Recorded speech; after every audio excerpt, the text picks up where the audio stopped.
Həzrət Əli əleyhissalam deyir ki, bu dünyada iki insanın razılığını almaqda inadkar ol. Ata və ananın. Valideynləri incitmək olmaz. Onları hər incidəndə insan özünə nə qədər zərər vurduğunun fərqinə varmır.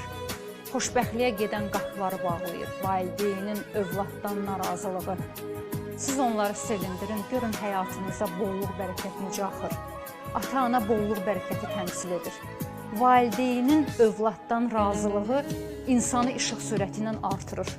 Allah Taala sənin malına, mülkünə, övladlarına elə bərəkət verir ki, sən həyatda yox bilmirsən də nədir. Sağına baxırsan, sevinirsən, soluna baxırsan, sevinirsən. Ata-ananın bizə xeyri var ki, ziyanı yoxdur. Bütün günü əlləri göydə bizi dua edirlər. Valideyn duası bilirsiniz nədir?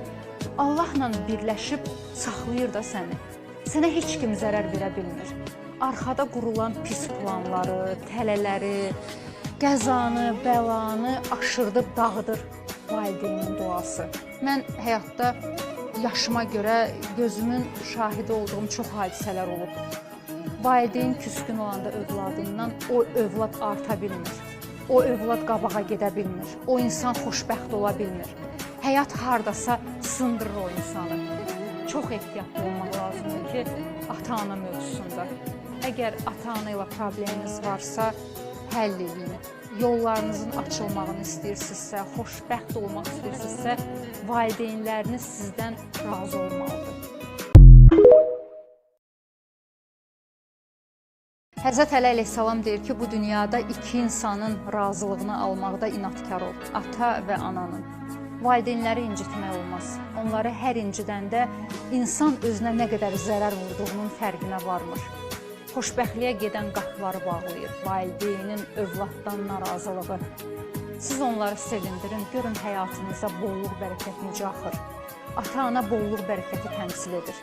Valideynin övladdan razılığı insanı işıq sürəti ilə artırır. Allah Taala sənin malına, mülkünə, övladlarına elə bərəkət verir ki, sən həyatda yox bilmirsən də nədir. Sağına baxırsan, sevinirsən, soluna baxırsan, sevinirsən. Ata-ananın bizə xeyri var ki, ziyanı yoxdur. Bütün günü əlləri göydə bizi dua edirlər. Valideyn duası bilirsiniz nədir? Allahla birləşib saxlayır da səni. Sənə heç kim zərər verə bilmir. Arxada qurulan pis planları, tələləri, qəzanı, bəlanı aşırdıb dağıdır valideynin duası. Mən həyatda yaşıma görə gözümün şahidi olduğum çox hadisələr olub. Valideyn küskün olanda